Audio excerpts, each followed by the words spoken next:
اعوذ باللہ من الشیطان الرجیم، بسم اللہ الرحمن الرحیم۔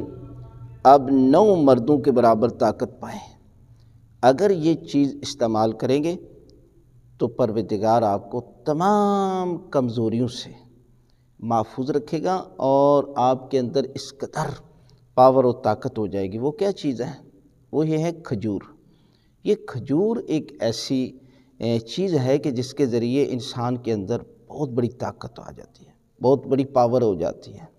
اس لیے جب ماہ رمضان کا مہینہ آتا ہے تو رمضان کے مہینے میں انسان 15 گھنٹے 16 گھنٹے جب روزہ رکھتا ہے تو اس کے بعد جب افطار کرتا ہے تو اس میں مستحب قرار دیا گیا ہے کہ آپ کھجور سے افطار کریں۔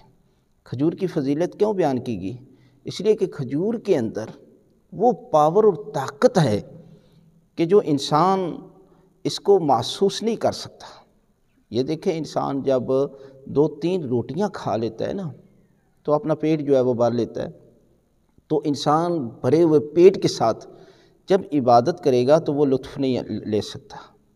دیکھیں، اس کے اندر گیس پیدا ہو جائے گی، بیماریاں پیدا ہو جائیں گی، اور وضو کو بھی اتنی دیر تک جو ہے وہ قائم نہیں رکھ سکتا، 2-3 گھنٹے۔ لیکن وہی جو 3-4 روٹیوں کی طاقت ہے وہ اگر کھجور کے ذریعے پیدا ہو جائے، 3-4 کھجوریں کھانے سے، تو اس کا فائدہ بھی یہ ہے کہ انسان اپنے وضو کو بھی زیادہ دیر قائم رکھ سکتا ہے اور اس کے اندر اس قدر انرجی بھی آ جائے گی، طاقت آ جائے گی۔ لہذا انسان کو چاہیے کہ وہ 12 مہینے صبح اٹھ کر 5 کھجوریں جو ہے وہ کھا لیا کرے، تو پروردگار نے اس کے اندر، کیونکہ یہ تمام انبیاء اور معصومین علیہ السلام کی خوراک تھی، کھجور یہ بہت بڑی طاقت ہے۔ عام تو پورا سال میں ماہ رمضان میں ہی لوگ استعمال کرتے ہیں، حالانکہ انسان کو چاہیے کہ وہ ڈیلی بیس پر جب کھجور استعمال کرے گا تو یہ مرد کے لیے بہت بڑی جو ہے وہ طاقت ہے۔